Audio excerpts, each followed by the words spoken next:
Hi, I am Dr. Brianna Beaupre. I'm currently an assistant professor at Wichita State University in Kansas, and today I'm going to be talking about women's incarceration, which is a major area of my research, and I also teach about it. So today we'll be covering the increase in women's incarceration in the United States, what has caused that increase, and then what are gender-responsive strategies to best address women's needs in the correctional system. So for every video lecture, and even lectures in class, I like to give an overview of exactly what we'll be covering so you can follow along. So again, we're talking about the increases in girls' and women's system involvement, issues with current correctional approaches, and then gender-responsive strategies. The United States currently comprises 4% of the world's general population of women, but 30% of the world's incarcerated female population. So that's a huge disparity, and it's even larger for women in comparison to men. The proportion of women in the United States prison population rose from 4% to 7% from 1978 to 2015. And that may not sound like a large increase, but women's prison populations increased 2 times faster than men's over that same time period. So the increase for men's incarceration was 336%, whereas the increase in women's prison populations was a 776% increase. So that is a huge difference across gender. Also, something to note is that women are more likely than men to be incarcerated for nonviolent offenses. So if we look at this graph, which is depicting the types of offenses that men and women are incarcerated for, we can see that a higher percentage of women are incarcerated for property and drug-related offenses. Now, in comparison to men, 55% of men incarcerated are there for violent offenses versus 37% of women, and this is for state prisons across the U.S. An area of my research is devoted to understanding how both gender and race interact to affect women's outcomes in the criminal justice system. From one of my earlier studies, my co-author and I found that Black women were 7 times as likely to be incarcerated in comparison to white women, and this was from 1978 to 2008. And over that same time period, Latinas were 2.5 times as likely to be incarcerated in comparison to white women. So although the incarceration of women as a whole has been increasing over time, it is really the incarceration of women of color that has been driving the increase. So why has this been happening? Why do we see this increase, particularly in the late 1970s through the early 2000s?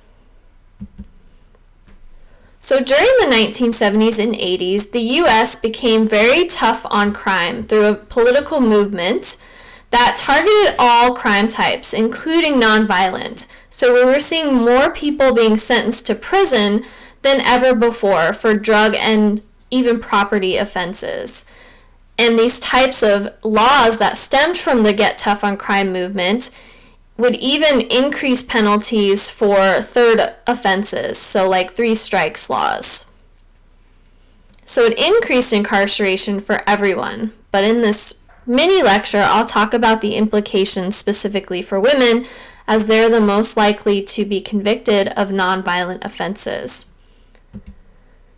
Also, the war on drugs played a role in this because women are more likely to be incarcerated for drug-related offenses. So the war on drugs was really a government-led initiative that aimed to stop illegal drug use. And so there were increased penalties for drug offenses and also increased enforcement for drug offenses. So this impacted women, again, because they were more likely to be involved for these drug-related offenses. So let's talk a little bit about sentencing and what this looks like across gender. So there's this chivalry hypothesis that suggests that as a whole, women are sentenced more leniently than men. given the same circumstances. And this is also referred to as judicial paternalism, as it stems from gendered norms. And so the judiciary may feel as though they need to protect women from being involved in the correctional system. They also may view mothers in particular as less blameworthy or more needing to stay home and take care of their children. And so therefore, judges may sentence women more leniently because of those gendered norms. However, the opposite is true according to the evil woman thesis that suggests when women commit particularly violent crimes, they're actually sentenced more harshly than men. And so it can have the opposite effect. But during the Get Tough on Crime movement, there were various sentencing guidelines and mandatory minimums enacted that really restricted judicial discretion. So these reforms aim to increase proportionality in sentencing. However, they were applied uniformly and were based on the majority, which were male clients. And so sentencing of women began to look more like men's, leading to increased incarceration. There's also this idea of differential discretion and selective chivalry. So while white women are afforded leniency within the criminal justice system, women of other racial groups or cultural backgrounds do not necessarily receive the same benefits. And this is something that I researched in my own dissertation and other scholars have found as well. So chivalry is not afforded to all women equally. So why should we care about this? Why do we care about the increase in women being incarcerated? As a whole, women are considered a low-risk, high-need population. Women as a whole are less likely to recidivate and are less violent in comparison to men. But also, women have extensive histories of trauma, mental health, and low socioeconomic status, so they need holistic and specialized treatment to address their complex pathways into the system. However, if we consider our traditional prisons across the U.S., many of them are not set up to be rehabilitative and trauma-informed. And so this can cause specific implications when we consider the incarceration of women. Incarceration is also more expensive than alternatives. So it costs, on average, annually $33,274 to house one person in prison, versus $2,500 to house someone on community supervision. And given that we know women are a low-risk, high-need population where treatment is more accessible in the community, some scholars argue that women may be better served on community supervision in comparison to prison. And also, incarceration affects more than the women themselves. Over 60% of incarcerated women are mothers. And when women are sentenced to prison, oftentimes their children are left to other caregivers or may end up in the foster care system, as women are typically the primary caregivers. And 6 to 10% of women in U.S. prisons and jails are pregnant. And so being pregnant in a correctional environment that wasn't designed to house people who are expectant mothers creates additional challenges. Children of incarcerated mothers are nearly 2 times as likely to become incarcerated themselves. So we really have to think about the social consequences when we incarcerate women, as it's not only impacting them, but also their family systems. So let's talk about some issues with current correctional strategies. Current approaches often claim to be gender neutral. But gender neutral is not truly neutral, and this is because much of the research was conducted using largely male samples, right? Because they comprise the majority of the correctional population. But then if we're conducting this research on men and then generalizing it to women, it's not truly accounting for the distinct needs of women, especially related to their trauma. So the gendered or feminist pathways perspective accounts for the unique and distinct social, biological, and psychological factors that lead to women's system involvement. And for many women, this starts with childhood abuse. So a large percentage of women who are incarcerated, 77 to 90%, have histories of physical, sexual, and emotional abuse. And this can occur within their family systems or others while they're children or adolescents. Incarcerated women also may have dysfunctional relationships that have led them into the system. So these are characterized by physical or emotional abuse and also isolation. So as women become wrapped up in these dysfunctional relationships, they may lose touch with their other family members or pro-social associates.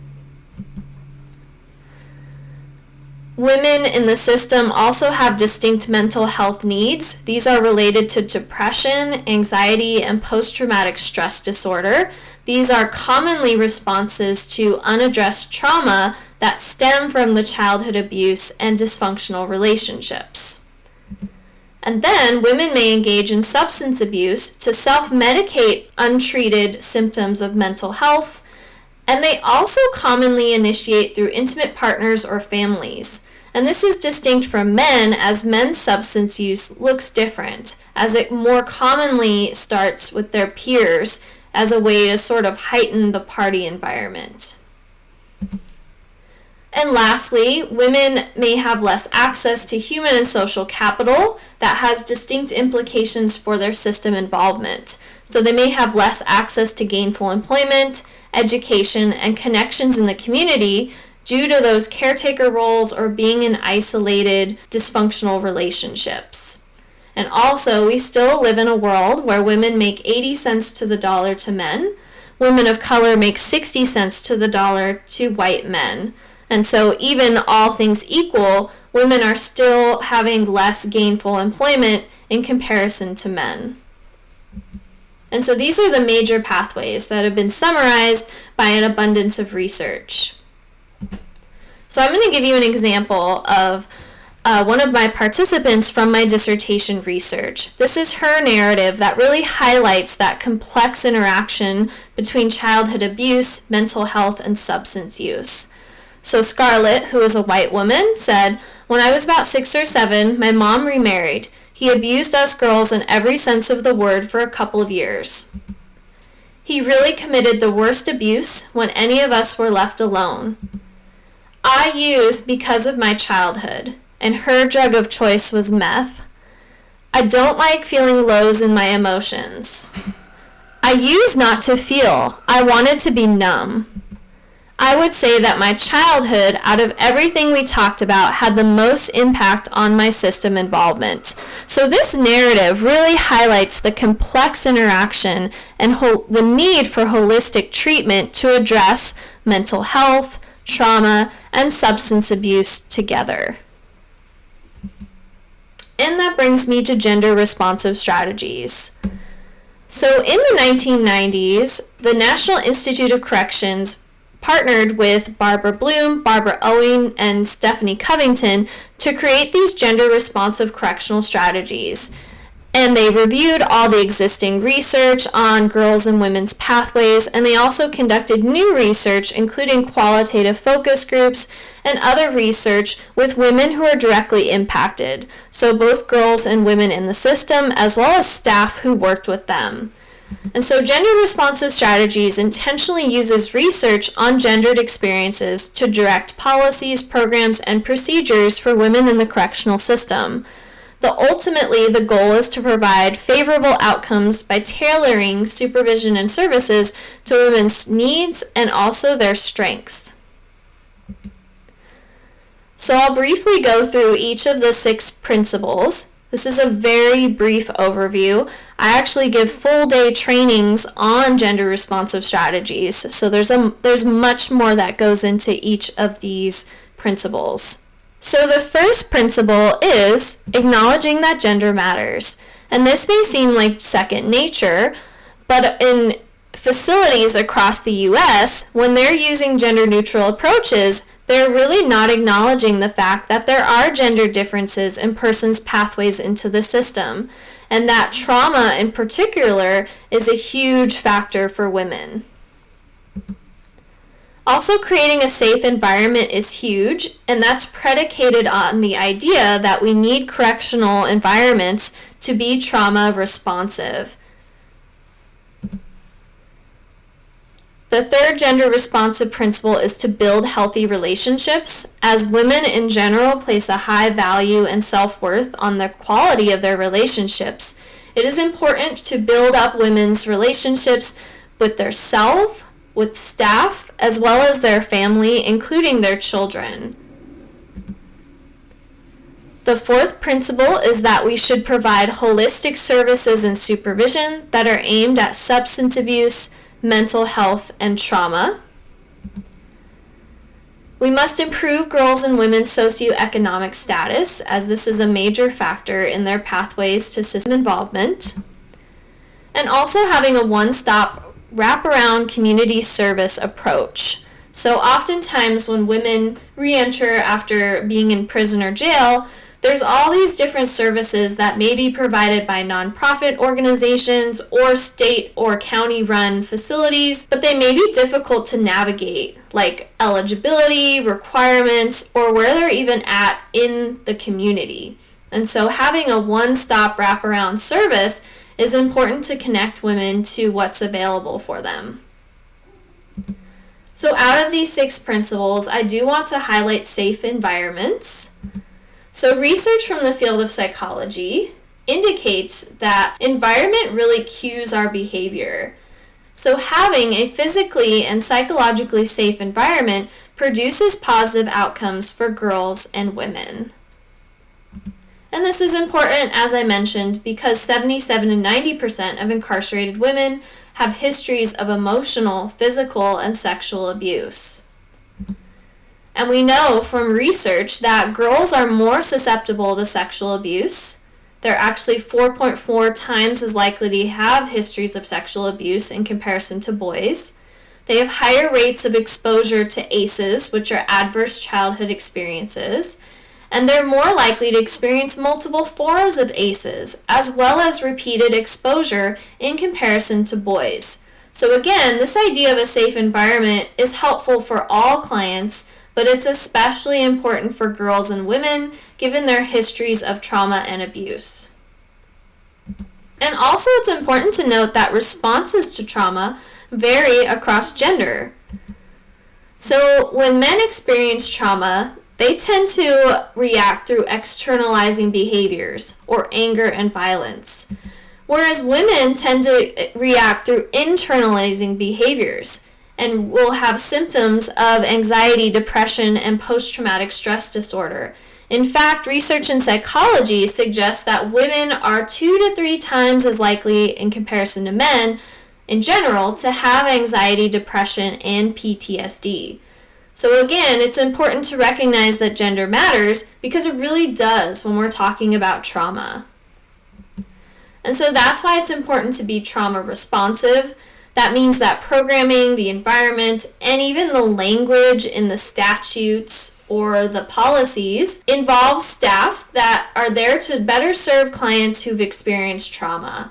So it starts from the ground up, right? It's everything within that organization is cognizant of the fact that the majority of women have experienced trauma. So it really should be a universal approach. And also something to note is that women do their time differently for men. So again, because women are more relational, they're also less violent, they tend to create pseudo-families within prison systems. And so we see this a lot where they will create these families, but then their disciplinary infractions are more related to relational issues. So maybe spreading rumors or that sort of thing, rather than typical disciplinary infractions. So again, even our reactions to how women do their time should be cognizant of the gender differences. And something that's commonly asked is, well, is this all effective? And surprise, surprise, the research consistently shows that gender-responsive assessment and treatment are more effective at preventing recidivism and other crime-related outcomes, like substance use and mental health symptoms, than those that are gender neutral.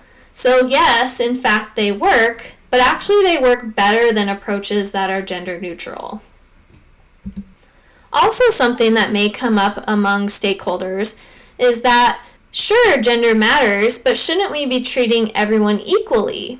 Well, let's think about what equality really means. If we're giving everyone the same treatment, but it doesn't work the same across groups, we're not really achieving equality. What we should be striving for is equity. So this is giving the proper dosage of treatment, supervision, and services depending on that person's needs. And so that's making sure that outcomes are equal across groups. So some individuals may need more treatment. So just to summarize, the incarceration of women has increased significantly across the U.S. Gender-responsive strategies have the potential to improve outcomes among women, which ultimately promotes public safety and positive intergenerational outcomes. If we can prevent women's recidivism, we can potentially reduce the impact of maternal incarceration. So I'd like to thank you for joining me for this mini lecture. Again, my name is Brianna Beaupre. Here's my email, and I'm also on the Twitter. If you would like to check out my Twitter, I tweet a lot about these issues.